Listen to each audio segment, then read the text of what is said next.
잘된 케이스를 저는 사실 보여주고 싶어요. 사실 오늘도 다른 어떤 친구를 찍고 왔거든요. 왜냐면 진짜 슬프게도 잘 안 되는 케이스는요, 가면 정말 많이 볼 수 있습니다. 주변에 많습니다. 사실 일반적으로 더 힘들게 지내는 분들을 더 많이 볼 거예요. 저는 그랬어요. 저 역시도 막판은 되게 즐거운 추억들, 황금 같은 시간들을 보냈지만 초반은 정말 힘들었거든. 정말 잘 안 풀리고, 그리고 저도 되게 막 욕했어요. 아씨, 뭐 이렇게 저렇게 하면 된다고 하던데 뭐 하나도 안 되네. 이미 워홀은 뭐 일자리도 없고 경쟁 치열하고 할 수 있는 게 없네. 그때 제가 항상 하던 말이, 이미 유럽 애들이나 영어권 친구들이 다 잡고 있어서 아시아 애들은 설 수 있는 곳이 없어. 이미 호주 워홀은 끝물이야. 다 끝났어. 제가 그랬어요. 제가 그러면서 타이밍이 잘못된 줄 알았어요. 그때 당시 환율이 호주 1달러에 막 800 몇십 원 이랬는데, 그때는 한창 호주의 달러 환율이 좋았던, 막 1달러에 막 1200원 1300원 하던 때를 떠올리면서 그때가 황금기였어. 이제 호주는 이미 워홀로서 메리트가 끝났어. 그때도 그랬거든요. 근데 그 힘든 시기 지나고 나서 뭐가 잘 좀 풀리고 나서부터 보니까, 아니에요. 뭐 환율에 의해서 뭐 환율 똥망이어가지고 그 값어치가 좀 떨어진 거는 맞긴 한데, 아무리 상황이 힘들어도 잘 되고 있는 사람은 잘 되고 또 안 되는 사람은 또 안 된다고 합니다. 제가 영상을 찍는 사람들이 사실 만나서 얘기해보면 그렇게 특별한 사람들은 아니에요. 근데 노력은 진짜 많이 했어요. 그러니까 그 노력을 생각하면서 나도 노력해보자. 이거 약간 노력 같은데 그런 취지는 아닌데. 그러니까 하나만 예시로 들자면, 제가 막 영어를 엄청 강조하잖아요. 영어를 해야지 된다. 근데 사실 그게 맞기도 해요. 근데 또 한편으로는 틀리기도 해요. 왜냐? 영어를 아예 못하는 상황에서 왔지만 영어 쓰는 환경에서 영어도 늘면서 잘 지내는 친구들도 있어요. 근데 세상에 공짜는 없습니다. 영어를 잘 못하는 친구가 와서 영어를 잘 하는 환경까지 올라가기 위해선 남들보다 훨씬 더 노력을 해야 해요. 세상에 공짜가 어딨어요. 그냥 하나의 예시로 들자면, 제가 다윈에 갔을 때 거기 한국 사람이 그 당시 때 많지 않았는데 외국인 친구를 통해서 한국 사람을 같이 보게 됐는데, 그 친구 같은 경우에는 제가 만났을 땐 이미 영어로 다른 친구들이랑 얘기하면서 잘 지내고 되게 막, 진짜 내가 멀리서 보기에는 쟤는 완전 초인싸인데? 와, 호주어를 완전 잘한다 이렇게 싶을 정도로 되게 혹할 친구였는데, 나중에 좀 더 친해지고 얘기를 하다 보니까 그 친구는 호주 올 때 영어를 진짜 뭐 하이 헬로 빼고 하나도 할 줄 몰랐어요. 어떻겠어요? 당연히 고생 겁나게 했죠. 와가지고 처음에 백패커라고 해야 되나, 그런 숙소에 들어가서 외국 애들이 막 무슨 말 막 샬랄샬랄 하는데 못 알아듣으니까 애들이 막 욕하고, 막 그런 불편한 상황에서 막 어쩔 줄 몰라 하고 민망해하고, 개인적인 얘기니까 제가 함부로 말 못하지만 되게 위험한 상황도 있었고 오해도 많이 받고 멘탈 나가갖고 지금 한국 다시 가야 되나 할 만한 그런 상황들이 그 친구는 있었어요, 초반에. 물론 그 친구 그래서 처음에는 한인잡했어요. 왜냐?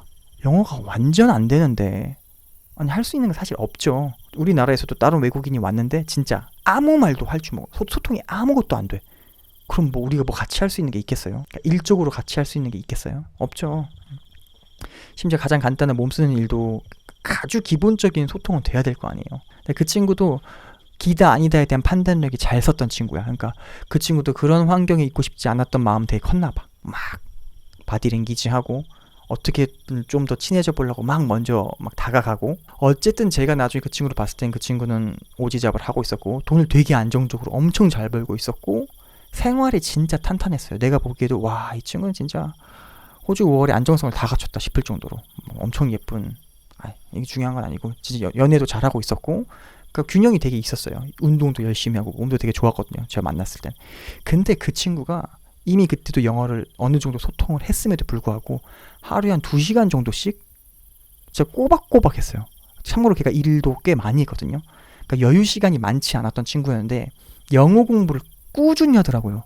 그러니까 자기 여자친구랑 데이트를 빼고라도 영어 공부를 하더라고요. 그 정도 마인드, 그 정도 노력은 당연히 해야 됩니다. 그러니까 내가 부족한 부분을 보완하기 위해서는 그만큼의 또 다른 노력이 상응해야 돼요.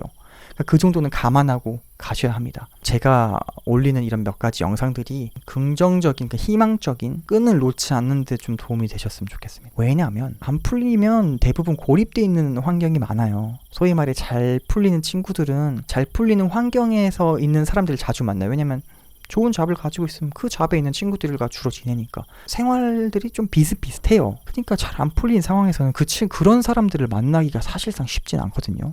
그런 상태면 이런 잘된 케이스에 대한 좋은 얘기, 긍정적인 얘기를 듣기가 어렵고 되게 정보의 불균형이 이루어지기 쉬워요. 제가 굉장히 이렇게 안 풀릴 때 그런 게 되게 굶주렸거든요. 그러니까 막연히 저기서 오지잡하면서 있는 친구 그냥 보면서 부러울 게 아니고 저 친구들은 어떻게 구했는지, 도대체 어떤 과정을 거치면서 저 자리까지 안착할 수 있었는지 그런 얘기가 너무 듣고 싶었거든요.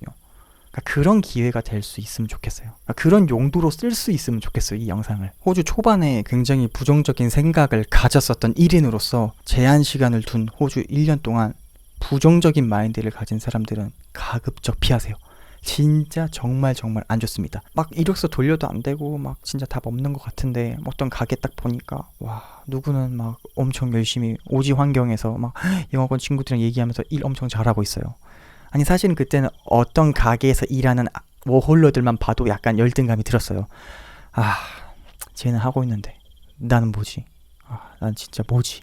이런 생각 되게 많이 했어요. 자존감 되게 많이 떨어졌었고, 사실 이런 상황에서 긍정적이긴 쉽지 않죠. 비슷한 환경에 있는 친구들과 이런 어려움들을 토로하면서 공감하고 위로하는 것까진 좋습니다. 같이 씹기도 하고 씹고 듣고 맛보고 즐기고. 근데 제한 시간은 1년이에요. 1년 동안 그렇게 약간 신세 한탄하면서 있을 거면 그냥 한국으로 오시는 게 더 낫습니다. 시간이 아까워요.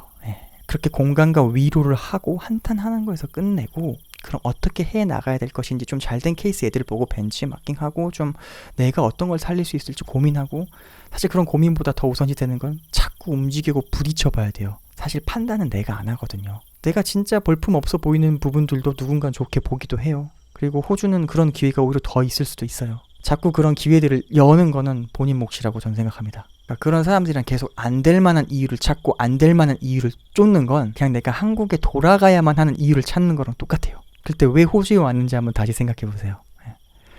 호주에 왔는데 왜 한국에 다시 돌아가야 될 이유를 찾고 있나요? 비자를 받을 때도 얼마나 많이 신경 썼어요. 그리고 호주 오기까지도 얼마나 많은 고민을 했었고, 결정함에 있어서 또 얼마나 많은 시기와 준비와 뭐 여러 가지 것들을 거쳤겠어요. 그러면 호주 도착해서는 이제 그런 부정적인 고민과 걱정을 할 여유가 없어요. 시간은 계속 흘러가니까요. 진짜 된다고 생각하고 부딪혀야 돼요. 말이 쉽죠. 엄청 어렵습니다. 근데 된다고 엄청 계속 부딪혀 보는 게 어차피 주어진 시간을 활용하기는 훨씬 더 효율적이에요. 똑같은 두 사람이 1년 동안 타지를 갔어요. 근데 결과를 떠나서 한 명은 계속 뭔가를 하려고 시도를 했어. 그리고 한 명은 안 된다고 하면서 딱히 뭔가를 하지 않았어. 결론적으로 둘 다 아무것도 하지 못하고 한국에 돌아왔다고 생각해봐요. 그래도 뭔가를 해본 사람은 분명 그 과정 중에서 얻은 것들이 있을 거예요. 그리고 그 어려움 속에서 느낀 거를 표현할 수 있고, 내가 그 당시 때 어떻게 해놨다고 강점과 내 단점들을 어필하고 또 설득할 수 있어요. 자기 스스로를 잘 셀링할 수가 있죠. 근데 안 될 거야 라고 생각하고 아무것도 하지 않은 사람 입장에선 한국에 돌아와서도 그 추억이, 그 기억이 그렇게 유용한 기억과 추억이 되지 못해요. 무슨 말을 할 수 있을까요? 내 인생에서 힘든 시기, 그래서 뭐 나를 한번 다시 돌아볼 수 있는 계기는 될 수 있을지언정 뭔가 건설적으로 나를 셀링하거나 나에 대해서 알아볼 수 있는 환경도 아니에요. 뭔가 해보질 않았으니까.